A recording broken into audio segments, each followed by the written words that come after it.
Bismillah ar-Rahman ar-Rahim.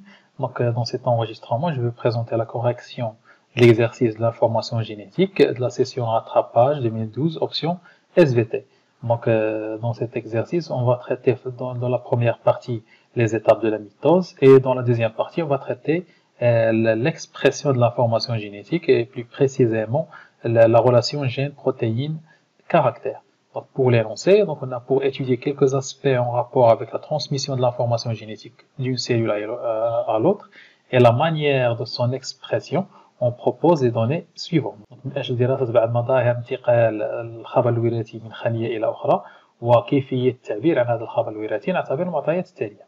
Donc les deux schémas du document 1 représentent deux phases de la mitose chez une cellule animale. Donc الوثيقة كتبين لنا رسوم تخطيطية لمراحل الانقسام غير المباشر عند خلية حيوانية.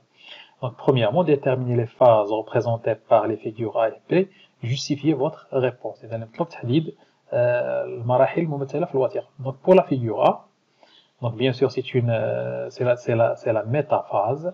Pourquoi la métaphase? Donc la justification, parce que les chromosomes dédoublés ou répliqués sont disposés sur le plan équatorial de la cellule et forment la plaque équatoriale. Donc c'est pourquoi il s'agit d'une phase de la métaphase. Alors que pour la figure B, donc pour la figure B, il s'agit de l'anaphase. Pourquoi? Parce qu'il y a scission ou clivage du centromère, une migration des deux chromatides vers les deux pôles de la cellule, ou migration des chromosomes fils, chaque chromosome migre vers l'un des deux pôles de la cellule. Donc المرحلة الاستوائية لأن هذه الصبغيات مضاعفة متوضعة في خط استواء الخلية مشكلة صفيحة استوائية. أما الشكل B فهو المرحلة الانفصالية شطار الجزيء المركزي وهجاز كل صبغي إلى قطب من قطبي الخلية. Donc l'élément essentiel dans la justification pour chaque figure.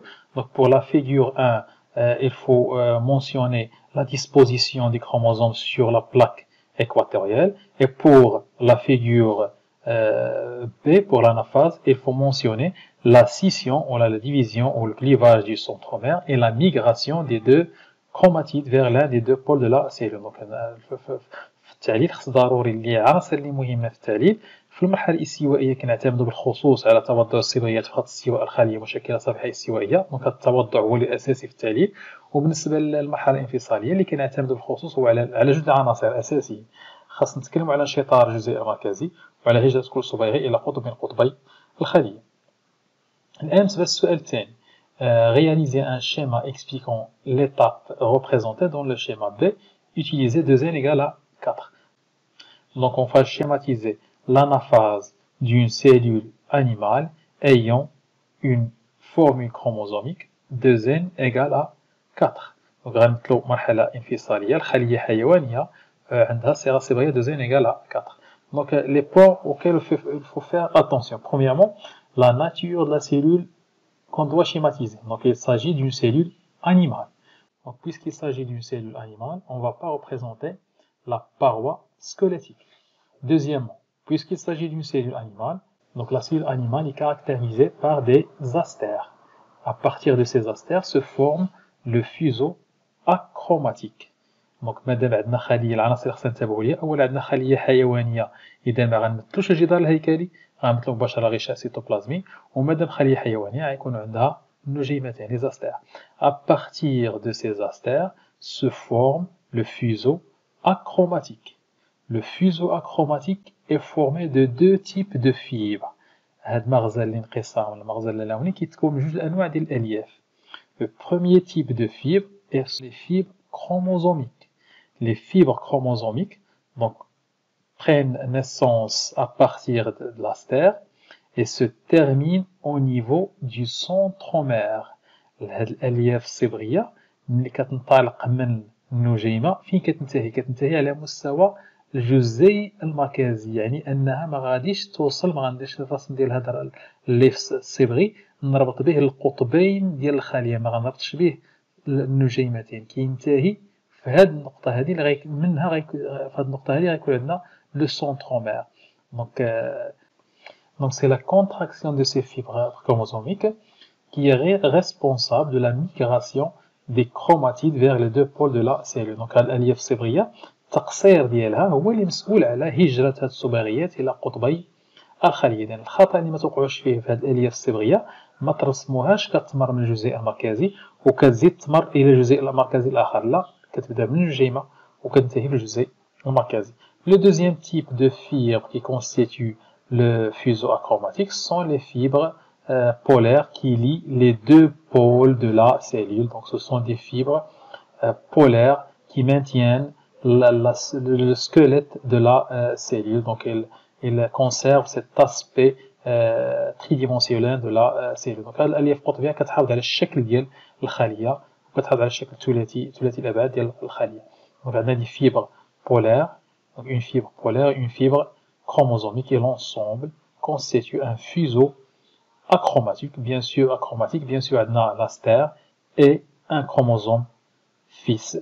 Il ne faut pas oublier bien sûr le titre du schéma. Donc il s'agit d'un schéma de l'anaphase d'une cellule animale à 2n égale à 4. Un autre point très important, c'est la formule chromosomique. Donc, puisque la cellule mère a une formule chromosomique de 2n égale à 4, donc également les deux cellules filles auront une formule chromosomique de 2n égale à 4. C'est-à-dire, dans chaque pôle donc chaque pôle de la cellule, on doit avoir 4 chromosomes fils. Donc, l'erreur à éviter, c'est de schématiser 2 chromosomes dans chaque pôle. إذا الخطأ النقطة اللي خص ضروري تنتبهوا ليها هي أن مادام عندنا الصيغة الصبغية كتساوي 4، ففي كل قطب خص يكونوا 4 ديال الصبغيات. علاش؟ باش أن في نهاية الانقسام خص يكون عندنا خليتين بنتين عندهم 4 ديال الصبغيات، يكونوا على الصبغيات شبيهة بالصبغيات ديال الخلية الأم. وهذا غالبا علاش كيعطى الرسم ديال المرحلة الانفصالية الانافاز. دونك يعني الخطأ اللي ما يوقعوش فيه، ما تقولش بأن عندي 4 الصبغيات مادام أن عندي مرحلة انفصالية غينفصلوا الصبغيات ندير 2 صبغيات في كل قطب. هذا كيكون في لا ميوز وماشي في لا ميتوز. Donc 4 chromosomes fixes dans chaque pôle de la cellule. Maintenant pour la deuxième partie. Donc la mitose est activée par une protéine membranaire appelée RAS qui catalyse la duplication de l'ADN. Cette division s'arrête grâce à une protéine nucléaire appelée PET53 qui inhibe l'activité de RAS. Lorsque P53 est inefficace, les cellules entrent en division de façon continue et anarchique, ce qui conduit à l'apparition du cancer. Donc, هنا هاد المعطيات ضروري خصها تفهم. Donc, la mitose يعني الانقسام ديال الخلية شنو اللي كيتحكم فيه؟ كيتحكم فيه بروتين يسمى بالRAS. هذا البروتين كيحفز تضاعف الADN وبالتالي الخلية كل ما تضاعف الADN كل ما الخلية غتدخل في انقسام غير مباشر وغتضاعف. ولكن النشاط ديال هذا البروتين RAS حتى هو كيتحكم فيه بروتين آخر يسمى P53 اللي كيكبح نشاط RAS. علاش كيكبحو؟ باش ما يكونوش انقسامات خلوية عشوائية. إلى P53 كان غير فعال inefficace، شنو يحدث للخلية؟ RAS كيبقى دائما يدير الدور ديالو، يعني كيحفز الانقسامات الخلوية غير مباشرة، وإلا الخلية بدات كتنقسم بشكل عشوائي وغير منظم كينتج عنها سرطان. إذا كاين عندنا العناصر اللي كاينة RAS كيحفز لنا لا ديفيزيون سيلولار، و P53 كتكبح RAS باش ما يكونوش هاد الانقسامات عشوائية. Donc la figure A du document 2 présente un morceau de la partie d'ADN codon responsable de la synthèse de P53 normale. Et la figure B représente un morceau de la partie d'ADN codon responsable de la synthèse de P53 inefficace. إذا عندنا الوثيقة جوج كتبين لنا قطعتين من الADN المستنسخ كودون c'est-à-dire qu'il porte le code génétique. Donc هذا هو اللي فيه، donc هذا هو le brin transcrit responsable de la synthèse de la protéine P53 normale. Et la figure B, la même chose, c'est le même fragment mais qui est responsable de la synthèse de la protéine P53 anormale. إذا هنايا هذا لولب الADN المستنسخ اللي غادي نسخوه واللي كيحمل الخبر الوراثي المسؤول على إنتاج P53 العادي، وهذا القطعة ديال الADN المستنسخ المسؤول على P53 غير العادي أو غير الفعال. En utilisant l'extrait du tableau du code génétique, donc c'est un extrait du tableau du code génétique qui représente la relation cordon-acide aminé, représentée dans le document 3, donc c'est le document 3, donner la chaîne peptidique de P53 normal et de P53 inefficace, puis déterminer la cause de ces différences et expliquer l'apparition des cellules cancéreuses. هنا شنو اللي مطلوب عندنا في السؤال؟ دونك عندنا انطلاقا من هذا الجدول اللي كاين جزء من جدول الرمز الوراثي اللي كيبين العلاقه ما بين الاحماض الامينيه والوحدات الرمزيه. غادي نحددوا السلسله البيبتيديه ديال البروتين بي 53 فعال و بي 53 غير فعال، ثم غادي نحددوا سبب الاختلاف ما بين البروتينين معا، وفي الاخير غادي نفسروا سبب ظهور مرض السرطان. Donc, premièrement, la première partie qui est facile, c'est de représenter la chaîne peptidique du P35 normal et P53, P53 normal et P53 inefficace. Donc, on va commencer bien sûr par le fragment d'ADN. À partir du fragment d'ADN, on va tracer l'ARNM, bien sûr en respectant la complémentarité entre les bases azotées. Donc, bien sûr, on va placer A devant T, G devant C et U devant A. Donc, l'ARNM ne contient pas la thymine. Donc, on va l'ARNM باحترام تكامل القواعد الأزوتية مع الأولى بالمنصوب. Bien sûr, بطبيعة الحال كنضعوا A أمام T, G أمام C ولكن U أمام A. يعني ما تسرعوش في الجواب هنا، ما خصش يكون T. من هذا l'ARNM كيمكننا نديرو السلسلة البيبتيدية. Donc, la relation entre l'ARNM et la chaîne peptidique, chaque triplet de l'ARNM correspond à un acide aminé. Donc, si on prend par exemple AGU, le triplet ou le codon AGU, AGU le tableau, donc maintenant AGU c'est sérine, GAU, donc c'est l'acide aspartique, GAU, ainsi de suite. Donc, chaque triplet correspond à un acide aminé. Dans العلاقة بين الARNM والسلسلة البيبتيدية كل ثلاثية نيكليوتيدات تشير إلى حمض أميني. نفس العملية غنقوم بها عند بالنسبة ل P53 anormal. Donc toujours عندنا le brin d'ADN transcrit, le sens de lecture du brin, l'ARNM, la complémentarité entre les bases azotées, et la même chose pour chaque triplet ou pour chaque codon, donc correspond à un acide aminé qui va constituer, donc la succession des acides aminés va constituer la chaîne peptidique. الآن بعد ما حددنا السلسلة تعاقب الأحماض الأمينية بالنسبة لل P53 العادي وغير العادي، نشوفوا المرحلة الموالية. On va déterminer la cause de cette différence. Quelle est la cause, la différence entre la protéine P53 normale et P53 anormale? Bien sûr, la différence entre les deux protéines est due à une différence au niveau des brins transcrits de l'ADN. Donc الاختلاف ما بين البروتينين غيكون السبب ديالو هو اختلاف على مستوى الADN. لماذا؟ لأن الADN هو اللي تحكم لنا في تركيب هذا البروتين. Donc pour mettre en évidence cette différence, on va comparer les deux brins d'ADN transcrits du protéine P53 normale et du protéine P53 anormal. Donc la comparaison, donc on a toujours pour les bases azotées numéro 1, 2, 3 et 4, elles sont identiques, 5 identiques. Donc la première différence, c'est au niveau du numéro 6. Donc il s'agit bien sûr d'une mutation. Quelle est la nature de cette mutation? Donc قارنا الآن دابا القواعد الأغزوتية ديال الأولى بالمنسوق ديال البروتينين معا، لقينا بأنهم كيتشابهوا من 1 حتى ل5، ولكن الاختلاف كيبدا في رقم 6. إذا العملية كيفاش نحدد نوع الطفرة، la nature de la mutation. Donc أول شيء كنفكروا في لا substitution. إلا كنستبدال A ب T. Donc s'il s'agit bien d'une substitution, les bases azotées qui viennent après la base azotée modifiée doivent être identiques. Si on compare la base azotée numéro 7 avec la base azotée numéro 7 du P53 anormal, on observe qu'ils sont différents. Pour la base azotée 8, ils sont identiques, mais 9 différents, 10 sont différents. Donc on ne peut pas expliquer ces variations par des substitutions successives. ما يمكنش إلا كانت بالفعل العملية هي عملية ديال الاستبدال، فخصنا باش نتأكد بأن فقط الاستبدال خصو القواعد الأزوتية اللي غتجي من بعد تبقى دائما متشابهة. ملي غنقارنوا حنا القواعد الازوتيه كنلقاو مثلا في 7 راه مختلفين، في 8 متشابهين ولكن في 9 مختلفين، 10 مختلفين، 11 متشابهين. يعني ما يمكنش نفسروا الطفرات بعده طفرات استبدال متتاليه، لان النسبه ديال حدوث الطفره فهي نسبه ضعيفه جدا. اذا خصنا نفكروا في اضافه او نقصان. باش نفكروا في اضافه او نقصان نحسبوا عدد القواعد الازوتيه كعمليه اولى. غنلقاو هنا بان كنتهيو ب 12 وهنا كنتهيو ب 11. هذا كيشير بان هناك ضياع لقاعده ازوتيه. دونك نشوفوا كيفاش يمكننا نديروا ضياع قاعده ازوتيه في هذا المستوى باش نحصلوا على هذا الشكل.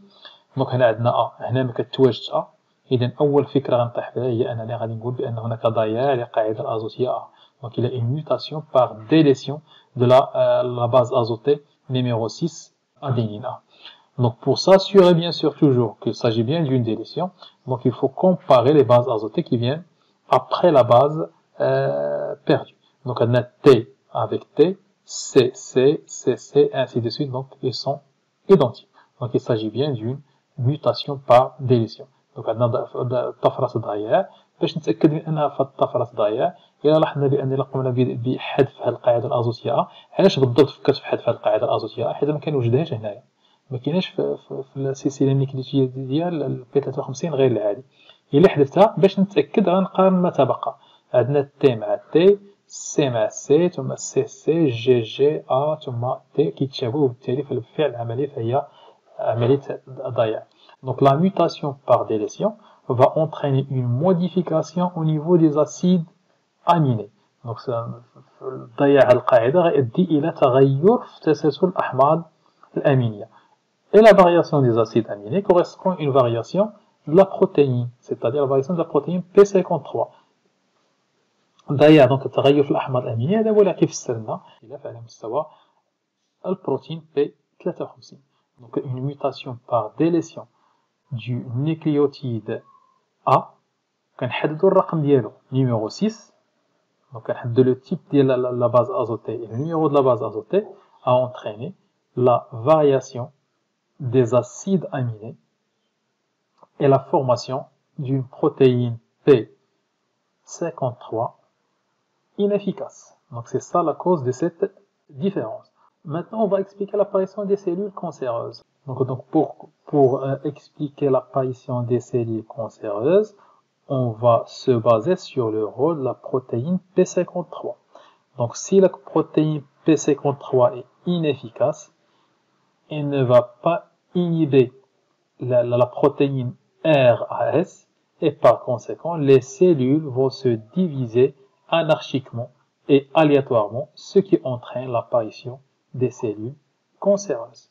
Donc العلاقة هنايا غادي بينا في المرحلة الأولى العلاقة بين المورثة والبروتين. دابا غندوزو العلاقة بين البروتين والصفة.